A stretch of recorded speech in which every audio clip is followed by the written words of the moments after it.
going to show you a couple exercises and mobility drills here that you can do for your core. It's going to be I would do them every day, and in the description of YouTube video I'm going to send, I'll put how many to do of each. First one's called a cat camel. Hands underneath your shoulders, knees underneath your hips.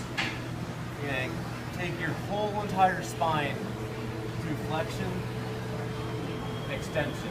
I want you to even do it through your head as well. So you're going to flexion, your head's coming down. You're going to extension, your head's coming up. I would do this first thing in the morning. It's a great way to loosen up or decrease the viscosity of your spine. You'll feel really loose. There. So you do that about 10 times.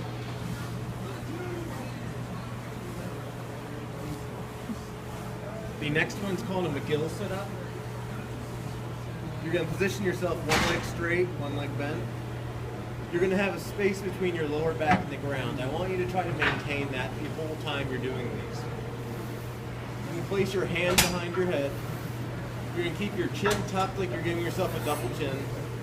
You're going to pick yourself up ever so slightly, but really brace in here, like if I were about to step on your stomach. That's how we want you to brace, while maintaining this neutral spine. Here. It's a very short range of motion, so after you do hover me on one side, make sure you switch your legs and get the other side. Don't come closer to me. Next one is called a side plank. Grandma Marilyn, we may have to try a different one for you if your shoulder hurts, but this is how it would look. If you need to, you can bend the bottom leg so it's going to be straight, and you put your other leg over top. So think of a straight line between your ankles, knees, hips, and shoulder. You're going to hold this for the amount of time that you want to do. You can just hang out here. Just hold your hips up, and then Grandma Marilyn, it might feel okay on your shoulder if you keep your shoulder here and your elbow right below each other. And then you can relax. Make sure you get both sides. Once that gets easy for you two, you can put both feet on top of each other, just like this. Would be the same thing, but for now, the bottom knee is going to be bent. Bottom leg's going to be bent. Next one's called the bird dog. Give you a profile shot. It is opposite arm, opposite leg. If you want to, you can start off with this progression. Hands underneath your shoulders, knees underneath your hips. You start off by just raising one arm. You can hold it for 10 and 15 seconds to make sure it feels all right. You get both sides. So idea of this too, you want to keep your belly button facing the same position the entire time, whether you have all your hands on the ground or one hand and one leg, whatever it may be. So right here I can feel things, my core engaging. You want to maintain a nice neutral spine the entire time as well. So you can start off this progression like I was showing you here, and you can do all your sides, and you can even, and once you get to here, you can do that as well.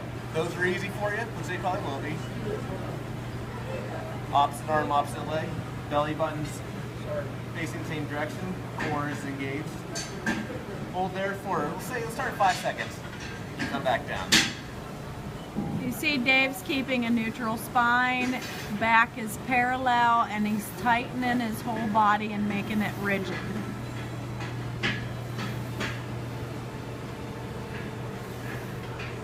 If that gets easy for you, what you can do is you can hold it up here, let's say 10 seconds. Do a sweeping motion, come back up at the same side. What that can do is give you a short break, but it's still going to be more challenging than if you were to alternate sides. Okay, so then if you have access to a gym, it can even be something you have at home. It's called a suitcase carry. So if you go to a gym, it's just literally holding a dumbbell right by your side, and all you can do is walk. I'll grab a kettlebell, follow me.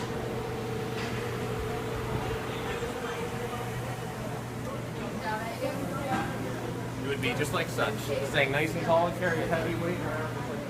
So this is called a suitcase carry. It's really good to build your spinal erectors. Correct, honey? Yeah, and also your lateral trunk strength, and actually upper hip as well. Lateral trunk strength and upper hip. And of course you want the weight to be a little bit challenging. Yeah, so I don't want you to be like this. Nice and tall, as if you're holding nothing. But for right now, I would start with those. Just as a reminder too, whenever you bend over to pick something up, Hold on, let me go back. Okay. this is no good. Either by pushing your butt back, pick it up,